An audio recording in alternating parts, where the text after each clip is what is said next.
Welcome to Wrestling Talk. I'm Leonard Kaplan, and that hasn't been said in many, many months. And the last person actually I interviewed on Wrestling Talk, the world's oldest and longest running and now semi-retired wrestling talk show, was beautiful Brittany Brown, or just plain old Brittany Brown. And now we have another member of the IWF in good standing, Bandit Bill Rossi. This is your Wrestling Talk moment, Bill. Welcome to the show. I am pleased to be here with you, Mr. Kaplan. I've always wanted to be on your show, but you have to be a big star to get on Wrestling Talk. And so I had to wait my turn. You are one of the few wrestlers that I know that everybody has good things to say about. And I know also, and I want to talk about this because it's one of my interests as well. We're going to go back in time to see how you started in wrestling, but you are also a musician. Am I correct? You are correct. I've been playing actually this year. This year marked 50 years playing drums. Wow. I started 50 years ago as a young guy, and it was always a passion, but I always knew I was never going to be a rock star at the same time. So okay. I dipped into the wrestling business, and I found a pretty nice spot. How did you make the transition from professional musician to professional wrestler, and why? Well, when you're working with musicians, you're working with other people. What happens to them sort of happens to you because you're all in the same boat together, But wrestling is more one-on-one. When I did out on the road, when I went and did TV in New Jersey and did these different things, it was for me alone. If I goof, it's on me. It's not somebody else really. I didn't see it as someone else controlling what I was doing like I did with the band. With the band, you were three other guys, majority rules. If whether you want to do something or not, you have a commitment, and you really should see the commitment through. I mean, I always did with everybody that ever booked me. I never stepped the promoter. I never really asked for more money. I knew where my position was. And we live in a big world, in the wrestling world. This is a big world for us. We don't just touch the people around us. Sometimes we touch people from other parts of the country. We got Brian Walsh to come out for the last reunion, and it was nice to see him after all those years. And of course, we thought we lost Billy Wilcox because he went to Florida to Hawaii for a while, but he's back. And it's good to see these people. They're the people of my youth. They're the people and you want to hear a funny thing, Lenny? We both know Bert Santana. We love the guy. He's a sweetheart of a guy. We've been in more matches together and never had contact. We never had any contact, physical contact between Bert Santana and me. And we've been in battle royals and over the top and in the cage and all kind of crazy stuff. And we've never had any contact.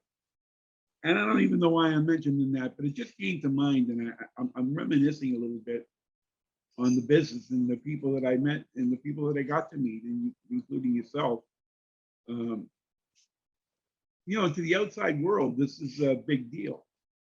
Yeah. It's a funny thing. It's a funny thing. I worked on a show for someone that we both know, and have to mention names. And I was approached by people who remembered me from the Richard Burns shows at Malden High School and all those USWF shows that we did, and actually remembered me. So for me now, back in the retirement world of wrestling, where I'm not really the face at the show anymore, But someone to remember me, I was pretty surprised at that. You're in the same position as Bret Hart, so you're not alone there, Bill. I guess, but it humbles you, when you start to realize people are coming back at you after all these years, and it makes you realize that some of them really were paying attention. So, Bill, were you a wrestling fan growing up, and what gave you the idea to get into it, and what did your family say? Well, my dad was very good friends with Gypsy Joe. And he used to come into my dad owned a restaurant, and he used to come into the restaurant every once in a while. And he always asked me as a kid, "You want to get into it?" I was always a big kid, you know. He always asked me if I wanted to. And to tell you the truth, I was a big fan, but it's something it's funny. I tell people it's something I always thought I could do, but I never thought I'd do it. Never thought I'd do it for a minute. And how I got started was I was working in Revere, a great job with a great company. I was with them a long time. That comes into the wrestling story also later on. But I come home from work and I just plopped down. It was a hot day, and I plopped down on my sofa and put the TV on. And there's a young guy in there in the local wrestling show, cable access. And I'm looking at his face, Leonard, and I'm saying, where do I know this guy? I'm not always good with names, but with a face, I don't normally. And it bugged me until I finally went back to Logan Airport. We were doing business with an Exxon gas station in Logan Airport at the time, and he worked there. And this is where I connected with him and said, "Oh, that." And I actually didn't even. I walked up to him and said, "Frank, I saw a guy on television last night could have been your twin brother," and as it turned out, it was. As it turned out, it was one of the Gullah brothers. Oh. And he said, "Are you interested in doing this?" He actually asked me if I was interested in doing this. And I don't know what it is with me, Lenny. I get fixated on something. For a while, it was motorcycles, then it was race cars. But for a good many years, it was pro wrestling. And it's a funny thing that you get this little bit in your blood, and it's hard to get rid of it. You just always. I still feel like I could wrestle, and I know I can't, but So Gypsy Joe was a promoter? He was. I don't know if he was promoting. I know he was coming into my dad's restaurant on a regular basis. His family owned a business down the block from my dad's restaurant, and he'd pop in every once in a while for a cup of coffee or something. And we always seemed to get around the wrestling thing. My first time to actually, other than to see wrestling on TV, the first time was Boston Garden. My older brother took me to see San Martino against Spiros Arion. Oh, love that And the feud. Mongols were there that night. I remember the Mongols. They were there feud. then. Yeah. It was, and Jay Strongbow was there, I think, that night. It was a big deal for me as a young kid to go to Boston Garden and see these big. These are bigger than my people. That's the golden age you grew up in, like I did. That's classic. I used to have Spiros Arion hair. Remember how he used to go up and down? I used to do that and make my hair move. Can't do that anymore. I remember when you had I've seen the old tapes. Yeah, they were great times. I'm really so lucky to have gotten to work with all these people. And I actually got to work with some of the people I grew up watching. I mean, I never thought I'd face Ivan Putski or the Iron Sheik. I mean, as a guy, as the world champion, I got to work in the ring with, I've seen the pictures. I've seen many pictures that you posted on Facebook. And now let's examine the trajectory. You went from Gypsy Joe to the Gullah Brothers. Did the Gullah Brothers introduce you to Walter Killer Kowalski? No. I met Killer Kowalski through Brittany Brown, actually. She introduced me to him. Okay. And I got to work for him. And it was a real honor to work for Killer Kowalski. He's such a legend in this game. You know what I mean? This is no fly by night. This guy is a real round the world legend. I so looked up to him. I wish I could have trained with him directly, but I didn't. I trained with one of his people, and we know who. And again, I don't want to drop too many names, but unless I have to. Yeah, Walter was was our first guest actually, in 1987, and he was just a fountain of information. So you became involved with the IWF. Would you say you spent the majority of your wrestling career wrestling with the IWF or as an independent? Well, probably more as an independent, but I came when I was able to.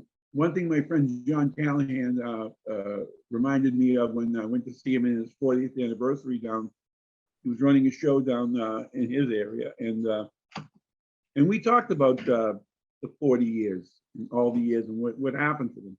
And of course, once I was out of the ring as far as being a participant, I started looking toward other things. I thought about managing, I thought about refereeing, just to stay close to the business. But there wasn't a lot of work there for me, and the people ahead of me are so much better at refereeing and doing those things than I am. So they deserve to be there, you know. But Walter did use me. I did work for Walter a couple of times. I don't want to talk about a particular person at one of the shows, but I will dip into the pool a little so you get an idea. Walter had run a show at the IBEW Hall in Waltham, and I was on the show. I got to be on the show. I remember I sat with Buddy Rose and Larry Sabisco, and I know I'm dropping names, but those guys were and Rusty Brooks, God rest his soul. Rusty Brooks was there, Doug Summers. These were big names when I was growing up. I admired these people. Now I'm in the same dress room sitting with Buddy Rose, and I'm taking a picture with the guy. And you know, they work around these big egos all the time, and I'm sure they get used to each other. But for someone like me, I'm meeting a big name that I've watched growing up. It's a big deal. Maybe I'm a little bit of a mark. Who knows? But that's, that's fine. I always found it to be the beauty of my time in wrestling, that I got to work and meet these people. I got to work with Jim Cornette and Stan Lane. I mean, these guys have been around marking their name in this business for years. Sure. I'm impressed by myself, to tell you the truth. And you should be. I'm impressed by myself. You should be. I know.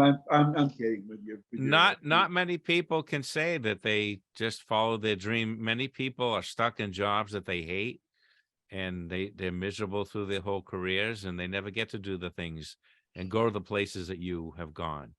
I'm very blessed, Leonard. I got to do a lot of things in my life that, like you said, people would just dream to do, and I'm very pleased with where I've gone. If it's all over tomorrow, I'm very pleased where I've gone, and I have a lot of people to thank and a lot of people to be thankful for who put me in that position. You don't go without a chance, and people have taken a chance like you're doing with me right now. I've never done a podcast, and I hope there are people watching. I know I've got a few fans, but the long and short of it, Leonard, is it's been a pretty good ride. It's been my wife is setting the table even as we speak. I can hear it. So we're trying not to make too much noise, but this sounds like Comedians in Cars with Jerry Seinfeld. So let's talk about Bandit, Bill Rossi. How did you come upon that moniker, and what was the gimmick, and were you a heel or a face most of the time? Most of the time I was a heel. I didn't really become a face until I got the EPW Super Heavyweight title. They were looking for someone like me, a big baby. You know what I mean? They wanted a big baby. They've had every other face in there, and they used every gimmick they could find. And so we went in a different direction, and that's my time with Paul. I do want to get a chance to talk a little bit about Paul.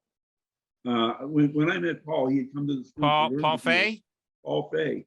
Paul Fay, my late co-host. I can't forget my time with Paul. We didn't have a lot of time, but we had meaningful time. That's his jacket right here. Yep, I recognized it immediately. Yeah. I didn't want to forget Paul. When I met Paul, he'd come up to the school. He wanted to learn to be a wrestler, and I just don't think Paul's health was good enough at that point in his life.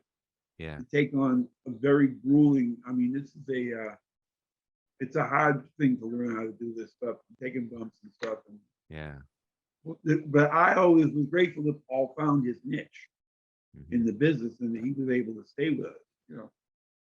Paul was a great character, and he managed me as Memphis Slim. Yeah. He managed me as Memphis Slim, and which I enjoyed. I got it on video. I got him in the ring, and Mel Simon's doing the play-by-play.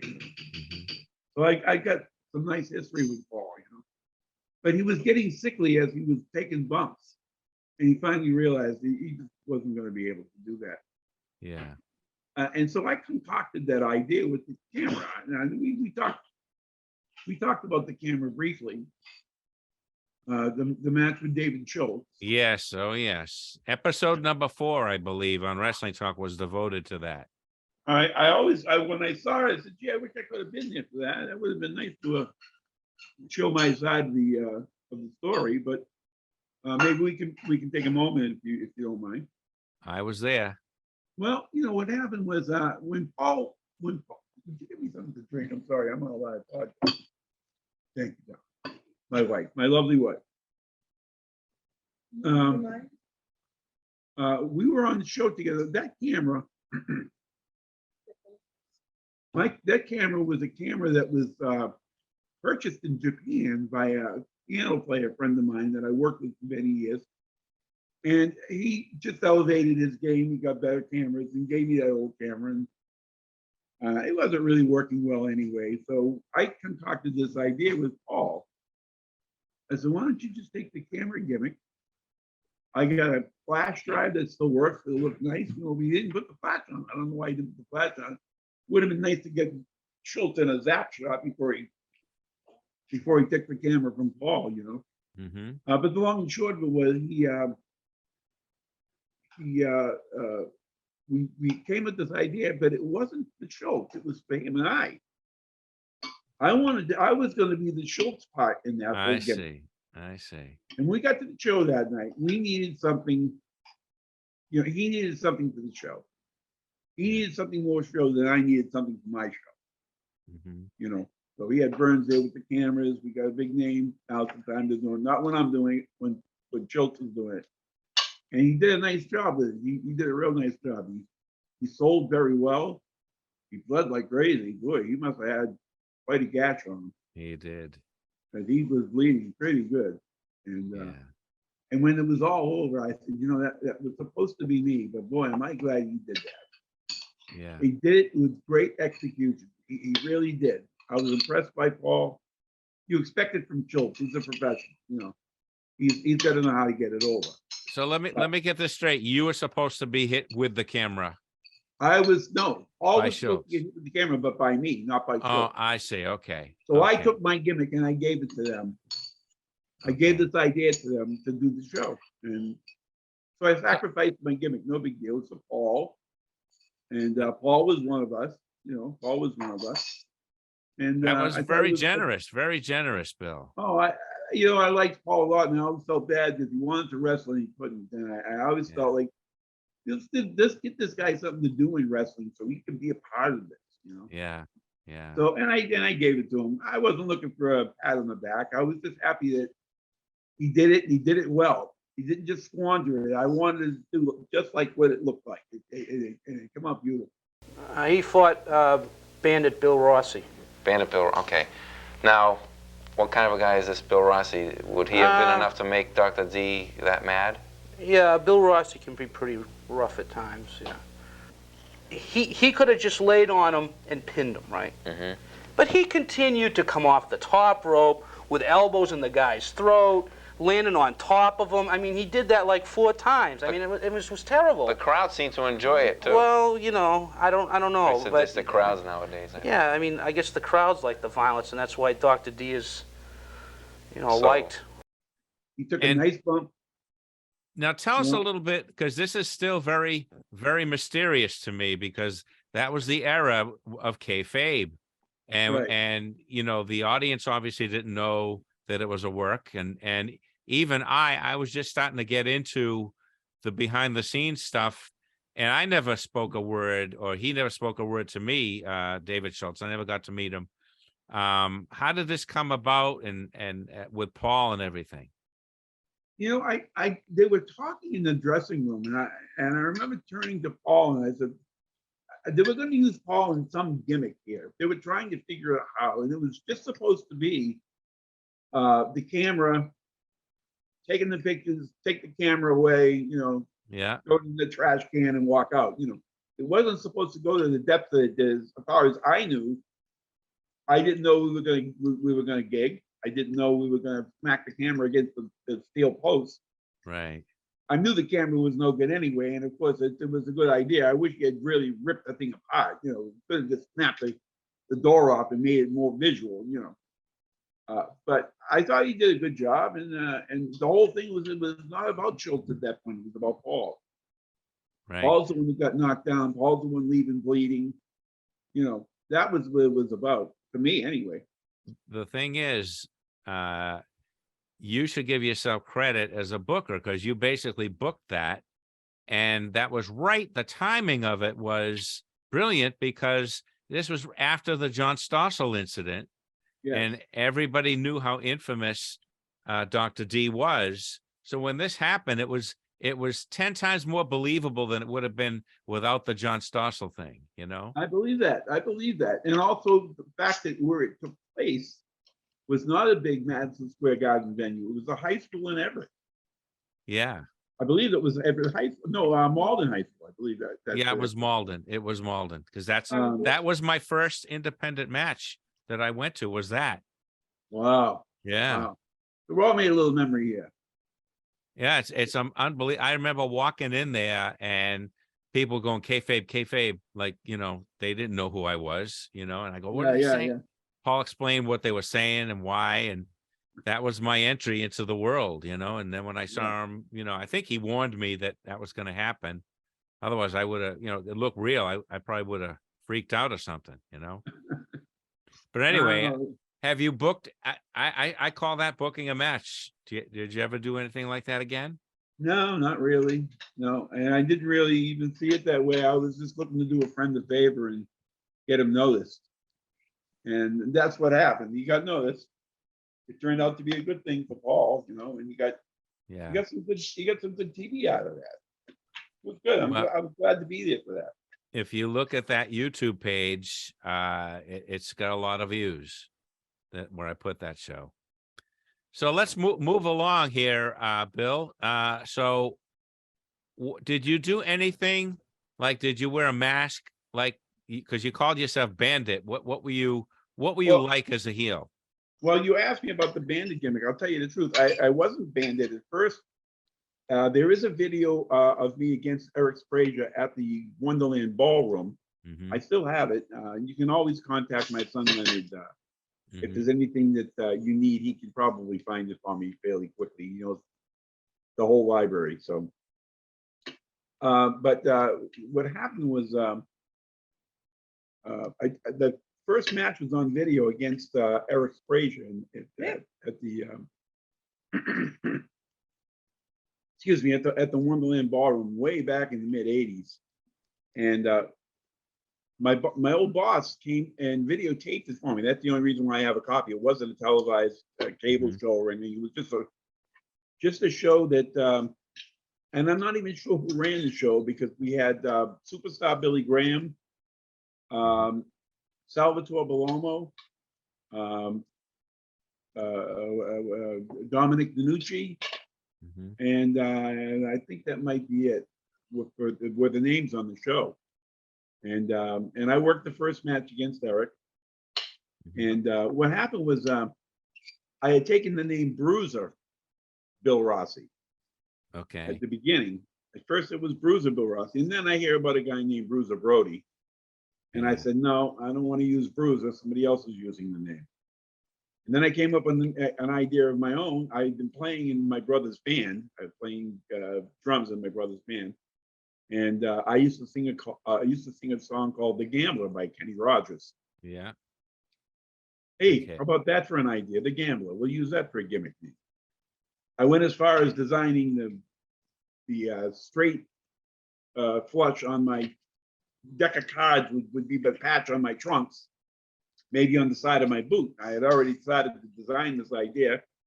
And one day I'm flipping through TV and I catch wrestling. I don't even remember where. And there's a guy named the Bandit, a guy named the Gambler. Well, I'm going to kill this gimmick and come up with something else. And the long and short of it, I sat down to watch a movie that night. And I'm watching the movie, and there's something about this. I'm thinking. It was Smokey and the Bandit. Ah, okay. The movie was Smokey and the Bandit, and I said, you know what? I haven't heard of anybody named the Bandit yet. Of course, I didn't realize Ron Shaw had already been the Bandit Oh, and had moved on to. I think he might have been doing Bastion Booger or somebody. I don't remember exactly what, but he had changed his gimmick name and he stopped using the Bandit. And that's when I said, no, I'm going to use the Bandit. You know, the fact of the matter is, there's been dozens of Playboys. You know, yeah. how many Playboys have gone down Yeah. the road? And, Oh, yeah. Yeah. So I'm not going to be too weird about it. I've had the name a long time. No one else has used it. Right. One person tried to use it. And of course, I really don't have any right to the name. It's just a word. Did you Just have a a word. finishing maneuver? Most of the time I did. I used a DDT as a Oh, as a nice. finishing move. It's a quick ending to a very short ride, you know. Very, very good. Now, tell us your most memorable wrestling related experience. Boy, there's been a few, but you know, I would say that when I worked with the big names in the business, Mhm. it really transcended my idea of the business as far as how much more do I expect from somebody who's already reached the top, you know. Right. And I was always a little trepidatious getting into the ring with certain guys, and Schultz was one of them. Yeah. You know, I can tell you plenty of stories of people who've gotten in there and gotten really hurt, Mhm. expecting one thing and getting something completely different. And I know several of them myself, but I was very fortunate that I worked good with these people. But you know, I worked with Johnny Rods, Leonard, and the guy was just incredibly good, Mhm. just incredibly good. And you know the difference when you reach that kind of worker. Right. You know, even when I wrestled with Schultz, he was very stiff. Right. He put a headlock on me. He let me know he was there. Right. You know, he let me know he was there. And he Wow. didn't hurt me, but he was right there. He was right there saying, "No, listen, I'm running this whole thing, and of course you are. I'm the one that's bringing you here in the ring. You run the whole thing, and I'm fine with that." I never really got hurt much. You know, nobody ever really hurt me. Well, that's a So- testament to you because I know that the professionals, they want to work with somebody that's not going to hurt them. So they go out of their way not to hurt you, you know, and they don't have, a lot of them don't have patience with people who don't know what they're doing. You know something, Lyndon, I have to say something. I wasn't going to bring this up, and maybe I shouldn't. Only once in that Walter show in Waltham Hmm. did I ever get rubbed a little bit wrong. Doesn't look like that's only once did I ever feel like I was slighted a little bit, and that was the time I wrestled Walter made me put him over. I felt stupid putting him over. His name was the Heartthrob. He was from Florida. Okay. And the guy was about a foot shorter than me. And I probably outweighed him by 100 pounds. Easily, I probably outweighed him by 100 pounds. And Walter made me put him. Hmm. Walter made me put him over. I thought that was kind of funny. I said to him in the dressing room, I said, "Walter, I don't mind, but I mean, he's kind of small. I'm like a giant over him. And you want me to put him over?" It's kind of. And of course, Walter came back and was like, "Just do the job, goddamn it. You know, I'll take care of you." And of course, I'm going to do whatever you say. Well, you know, I'm not here to ruffle anybody's feathers. I went and did the job. But it was Tommy Rich. Oh, And really? when Walter told him he was working with me, he turned to Walter right away and said, "Get me somebody else. Get me somebody else." He said it almost right in front of my face. I almost felt like saying, "Hey, buddy, I'm right here. Would you want So to just was go it over and kick because me he in the was shins?" was he afraid of you or something? No, I just think he wanted somebody he could throw around the ring, and I wasn't the guy. Ah, okay. I You know, see. I'd let guys that are bigger than me take advantage of me. I mean, if you watch me against Gustav, I ran the whole match. I took all the. He never left his feet until he pinned me. Right. So he never worked. He Bill? never really worked. He just stood in the ring. Bill, in a minute, we're going to go to a break and I'm going to start recording again. But first, I have a surprise for you right here. Hello there. Who's that? Whoa. Well, this might just be the Boston bad girl, Brittany Brown. Oh my goodness. On a live podcast with the Bandit Bill Rossi. I am so pleased.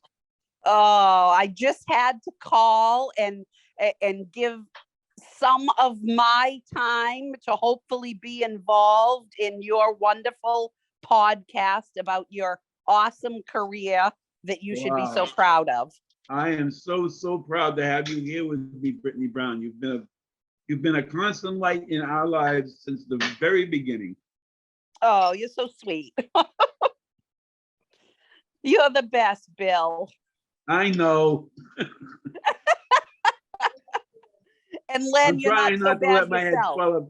Thank I you. want I want to be able to get out of the building, so I'm not going to let my head swell up too big. But it was an awfully nice thing, Brittany Brown. I love you, lady pro wrestler, great friend, just a wonderful person all the way around the horn. And I am so grateful to you for calling, and Lynn, and I'm so grateful to you for having me on this podcast. This is Of a big thing course. for me. It's a big Well, thing. we're not through yet. Now, Oh no, I'm ready to go. I have, there's no budget on this show, so I don't pay for my Zoom. So this is the free version, which dumps out after 40 minutes. So we're going to dump out and we're going to come back in and just go to the same link and we'll be back. I just got to it's kind of like a reboot here. Okay. So both of you come back. Okay. All right. So when do you want me back? Like at 5:45. 5:45. It's Oh, almost. we're only a couple minutes. Okay, yeah, sure, we'll be here. All right, Brittany, will you do that too? Absolutely. Oh, you're All still right. here with us. Excellent. And we'll be right back. And we're back here for part 2 of Wrestling Talk. Our special guest, Bill Rossi, the Bandit Bill Rossi, and beautiful Brittany Brown. And Brittany, we were starting to tell about he was starting to tell us about his most memorable wrestling experiences. Let's take a different tack here and talk about, Bill, what is your most annoying wrestling experience? Did you ever were you ever involved in a rib? Not really. I did get into a beef once with somebody over a. Are you there, Leonard?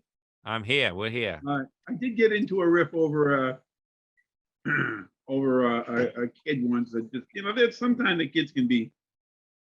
They want to be funny. They want to get over with their friends, and they want to be able to tell the wrestler off, Oh, so this There is a have been couple of fan. times there have been a couple of times when I've seen such blatant disrespect, and I'm sure Brittany Brown knows this too. We've been around the rings a long time. You see somebody comes up to you and he's just looking for a problem, And what they need to realize is this is a big movie. Sit down in your seat, watch the show, enjoy yourself, have a good time.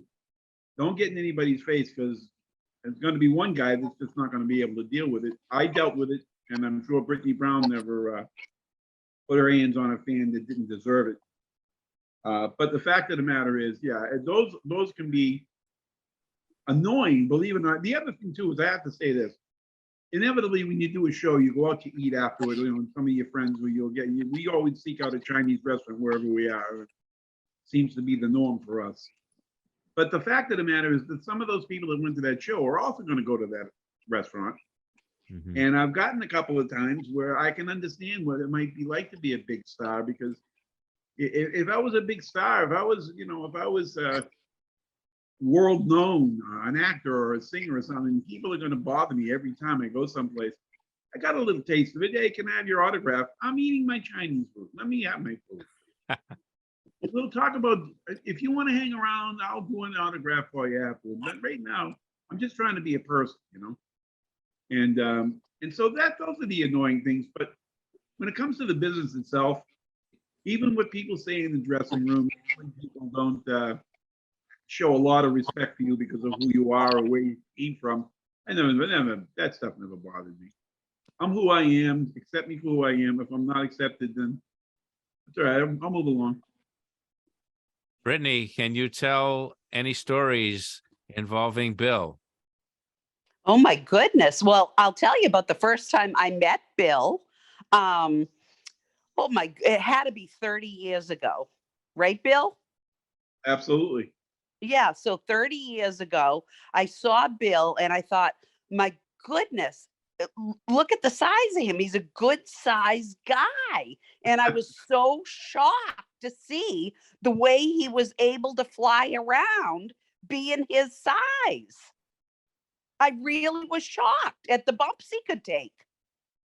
Because I mean, I'm a big girl and I know what it takes to be, flying You're a around big in there. athletic And girl, though. You're a big athletic girl. I mean, you're really, you put your time in and it shows. no, I don't know about that, but thank All you. I ever really did in the gym, Brittany, was lift weights to get stronger.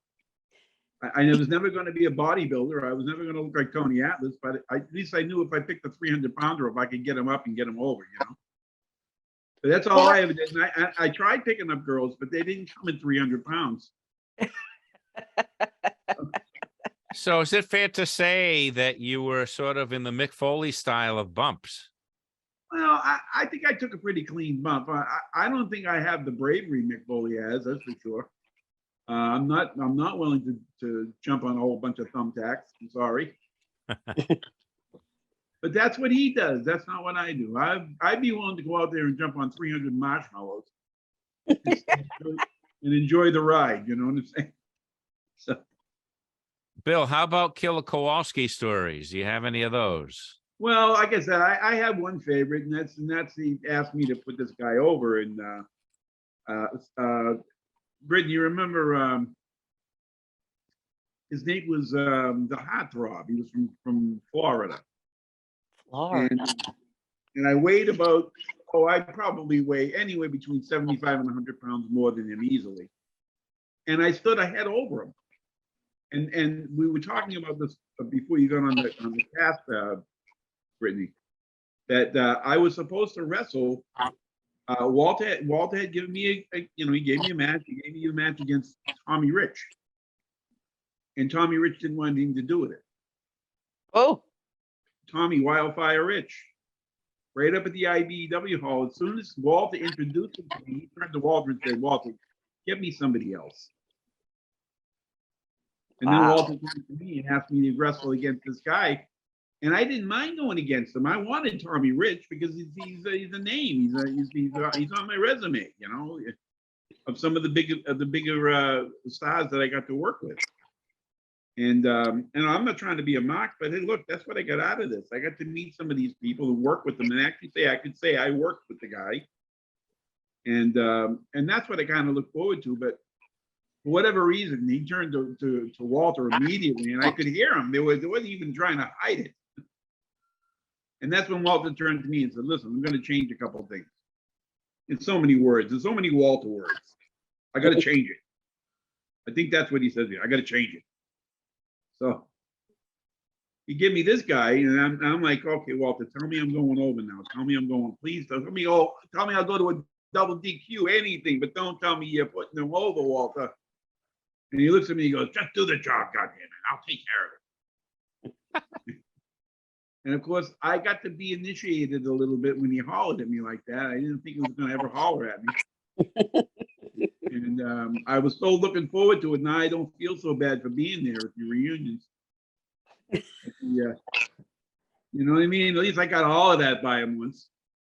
So I'm happy about that. A badge of honor getting yelled at by Walter. My badge of honor. And if I die tomorrow, I'll take that with me, that Walter actually, I'm going to find him up there. And I'm going to say, "I did the job, goddammit. Now where do I get out of this?" Right. So Bill, if this is too personal, you don't have to answer it, but did you make a living as a wrestler? Totally. No, I never did. I had a regular job, Leonard. I worked for, I was a radiator man. I used to build radiators and heater cores and things like that for automobiles. Mm-hmm. I did the job for a long time. I was with the company 15 years. And I was very happy to be that guy.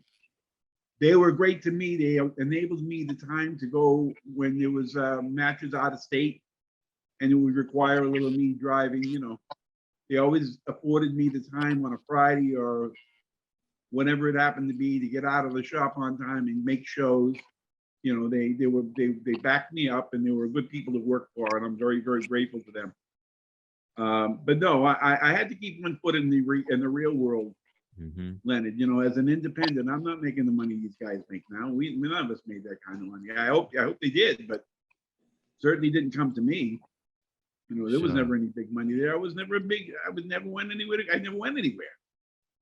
You know, and it was for that reason. And we were at John Callahan's 40th anniversary, and he made the comment that I chose to stay back and raise my son. Well, unfortunately, that's what I had to do. I did what I had to do, and I'm sorry I missed the time in wrestling. Right. But I clamored to as many shows as I could get to. I got to as many shows as I could get to, and I did as much as I could get to. I was juggling all kinds of balls at the time, and I was working in bands on weekends and trying to make a few bucks. I worked in gas stations. I worked in liquor stores. I worked as a bouncer. I did every job you can imagine, just to be able to afford, you know, my next. We weren't poverty stricken. We were never to that point. Right. But I still had to keep the family alive. You know, I had a son late in life, and very grateful for a great kid. I have no regrets. I have no regrets. I wonder if would it be okay if I put my belt out there and showed everybody? Of course, yeah. Please do. All right, would you ask Billy to grab my belt for me, please? That's awesome. I'd love to show it. I'm going to bring it to reunion next year, God willing. Awesome. And if it's not, then my son will be making an appearance. Yay! Yeah, he's already told me he was going to come this year. Unfortunately, we were all dressed to go, and I wound up in the hospital, unfortunately. But I know. Yeah, I called you. I remember. I talked to your son. You did, and I'm grateful for the call. And Brittany Brown has been right there also. Yes. She's been keeping a lot of people, you know, our alumni people and everybody aware of what's going on. Yeah. You know, and I haven't heard from a lot of people, but I've been in and out of the hospital so many times in the last 3 months that how many times can you say get better, you know? Yeah. And that was to kick back and, you know, working on my health and getting myself back to where I got to be. And I'm very grateful for this podcast, people. I don't know if there are other people out here listening, but I don't know how this thing works very well. I'm a rookie. Well, there will be. This isn't live. I'm going to be editing this, just like a regular wrestling talk show that I used to do for 30 years. I do have a tendency to ramble on a little bit sometimes. No, it's not. It's me with my false starts. Sometimes I'll ask a question and I'll fump it. You know what fump it means? Fump it means you kind of fumble. That's a Yiddish word. Oh, okay. I thought it was a TV word, but that's okay. No. That's okay. I'll learn a Yiddish word. So we've talked about your best moment. Where's your belt? I thought you bring your belt out. My son's getting up in the cabinet. Oh, okay. So we talked about the best moments, and I asked you if there were any bad moments, and you mentioned a couple of fan incidents. Now I mentioned the word rib. Did you ever see a rib go on in the back? Yeah, I've seen a couple of them. Sometimes they don't turn out well. No. It seems to always be one guy that's in a much more happier mood than somebody else. And so I have seen it. As you show your belt, we have another special guest is joining us, Bill. Oh, terrific. And I'm going to surprise you with this one too. If this ever happens. That's a beautiful looking belt. Yeah, my son had this made for me. Ah. In my last match, they busted my belt up and took it to the Dominican Republic and never to be seen again. Oh, That's terrible. And, Here we are. Vicious Vic is joining us. Vicious Vic Solo, all the way from the beautiful land. Vic, are you there? It's connecting to audio. Here we are. Here he is. Hi, Vic. I do not hear you. We have technical difficulties. Please stand by. I think there's something wrong with your audio, Vic, if you can hear me. Maybe he hasn't turned his microphone. In Yeah, the it's okay. meantime, Bill, tell us the story about this belt. Well, when the belt was busted up in my last match, some years had gone on, and I considered having it rebuilt and just using it as a trophy, you know. Yeah. And then along comes my son and said, "You know what, Dad? He sought out some belt makers online. He found this company. They do laser etching, so it's got a little texture to it from the laser etching, but it's a very nicely made belt. My original belt had an eagle on it, and he had an eagle put on this. And my side plates had American flags, and he had that done as well. And Nice. so he did a pretty nice job. He just wanted to replace what was taken from me. That's a beauty. That's really nice. So he got it on a nice leather belt, and it was very nice of him to do that for me. It was. Vic, are you there? Beautiful. Hello, Vic. And that's a long ride from Florida. I can see him, but I don't know if he can see us or hear us. Can you hear us? That's too bad. Yeah. Probably Sorry. some little button he just forgot to press. Well, let's continue. Brittany, Yes. any other Bill Rossi trivia here that you might have? Well, I would like to know, because I know how long I've been in this business, but I believe Bill well tops me. So I would like to know when you started, Bill. Well, I started in probably the mid to early 80s. I don't remember exactly. I know I come out of the school about 85 or 86. I had tested the waters before then against Eric at the Wonderland Ballroom. It wasn't a good idea. Eric was very good. Eric was exceptionally good, actually, and he was my training partner for most of the time. I was glad to get Eric. He showed me a lot. But when I started in the 80s, it was really just it was right after I met my wife. It was like 83 or something. Shortly after that, and I remember going to school in Malden, and at first I was a little, I didn't know if this was going to work for me. I remember getting stiffed a couple of times in the ring by somebody, and I was ready to take it out of the ring. I was losing my perspective as to what this business was about, and I was starting to take it personally, you know? Wow. Right. Yeah, I started to get like, oh, wait a minute, you taking advantage of me right now? I mean, let's face it. You don't like somebody, you get them in the ring, you beat the crap out of them. You beat the living crap out of them. You can get away with it because this is our field of business, you know? Well, you're not alone in that. I think, I've read all these biographies, and Piper didn't know that it was a work for a couple of years when he started, and Medusa kept getting beat up by Moolah and then later Sherry.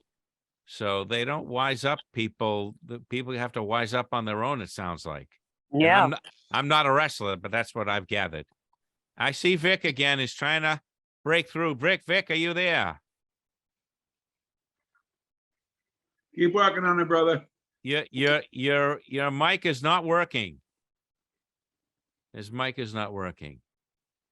So here's a question for you, Bill. Can you remember all of the federations that you worked for as an independent, and can you name them? I could name a few. There was New England Sports Promotions, USWF.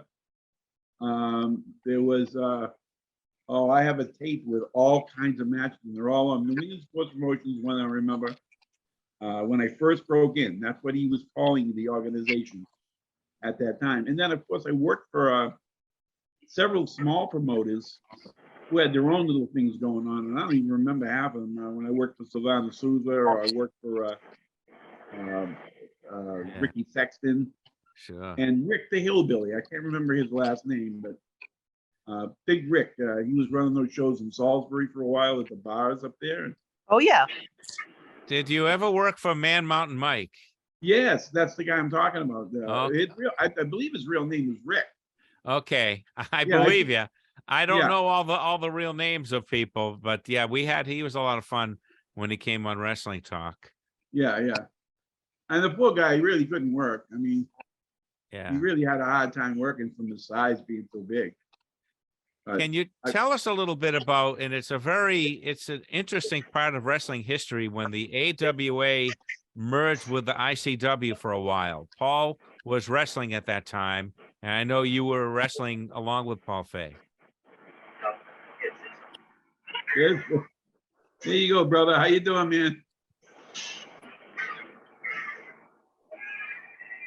Vic. Yes. There he is. Finally, here we go. Finally got this thing working. Great. So welcome to Wrestling Talk. This is a first for you too, long overdue. Yes, it is. Thank you very much. Of course. We're reminiscing, Vic. Yeah, I've been listening in a little bit there. You guys were getting ready to talk about when Vern and Mario merged. Yes, and do you have anything on that, Bill? Thank you for bringing us back into that, Vic. Well, No problem. you know, back then I was still pretty green myself back then, and we were all kind of only just catching our own niche. You know, for Paul, it was a struggle because he wanted to do this so bad, and he really had to stop and realize that his health just wasn't going to allow him to do it. Yeah. So, and so that brought, we brought that to our camera game earlier, but we were talking about, and it's the reason why I threw the camera at him and said, listen, let's do this, you know? Right. And it was good to have those guys back in those days, because again, I was green.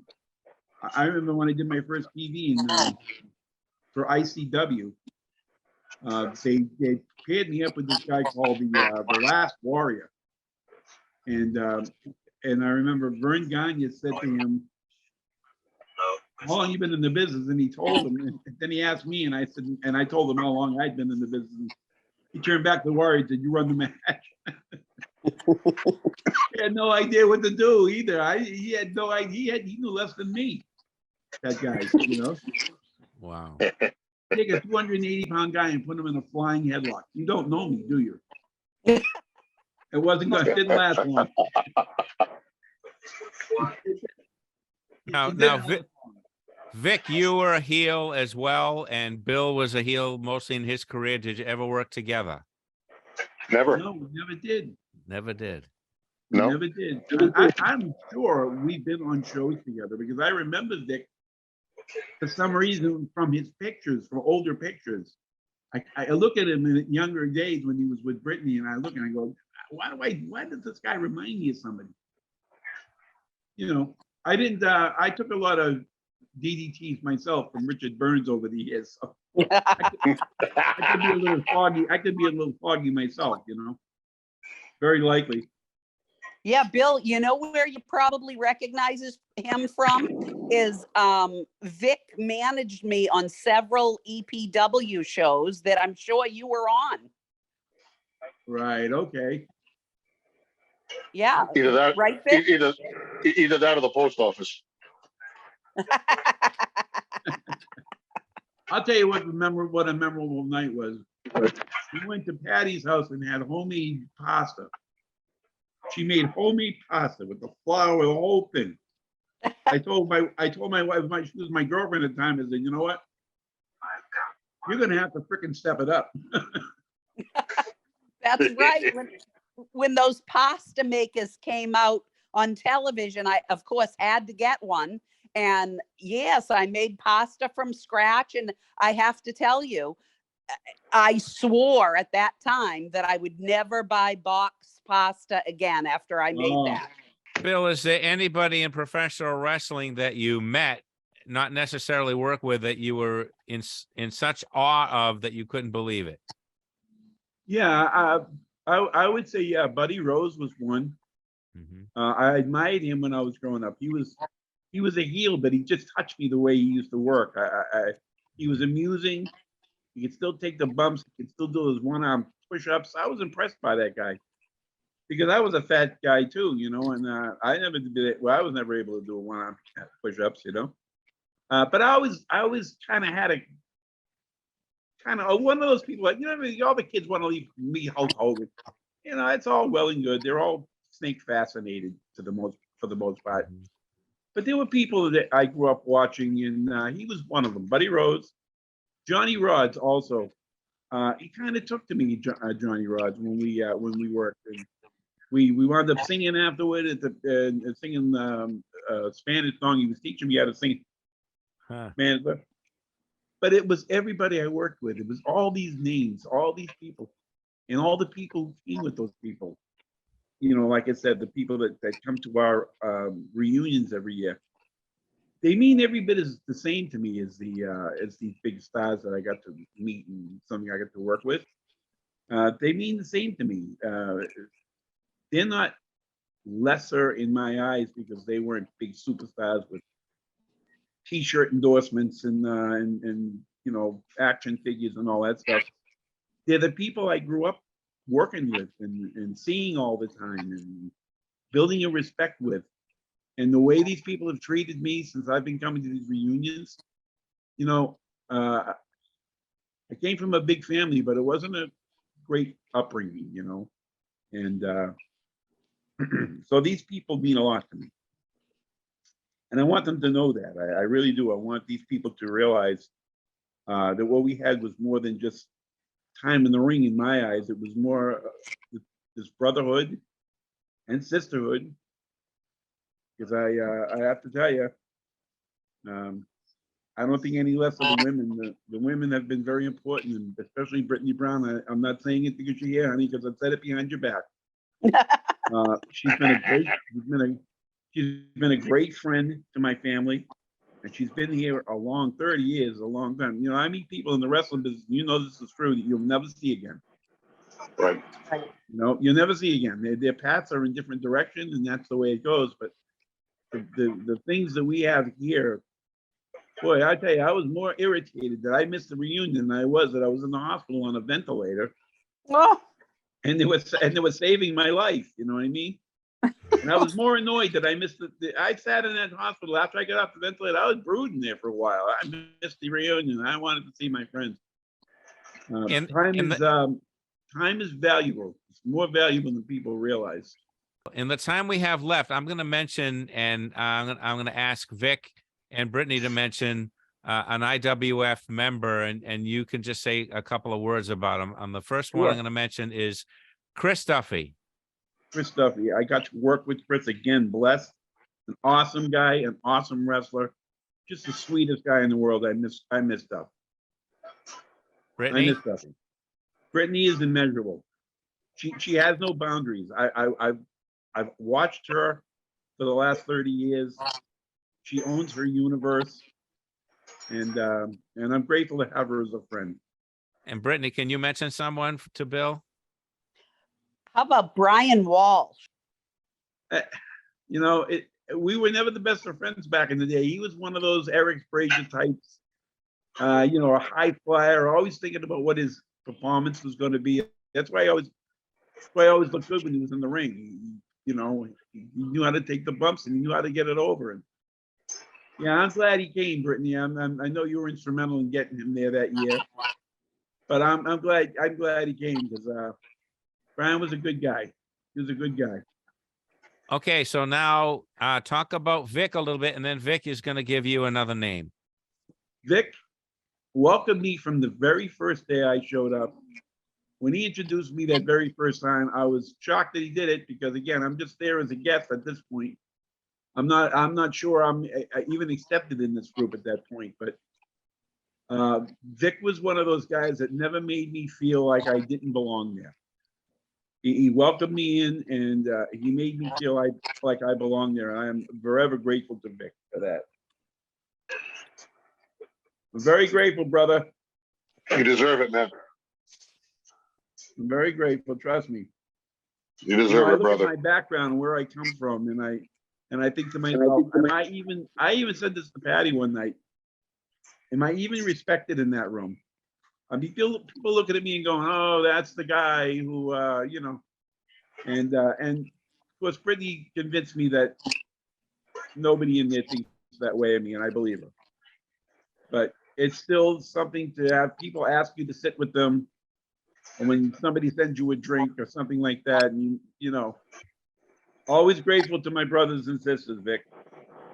Absolutely, man. We love you. Vic, you have anybody you want to mention to Bill that you want him to talk about? Dangerous Dave Starr. Oh, Dave Starr. Again, another guy I did a lot with back in the day. I didn't really pay much attention to him, but look, he's part of this brotherhood, and he's the same as everybody else.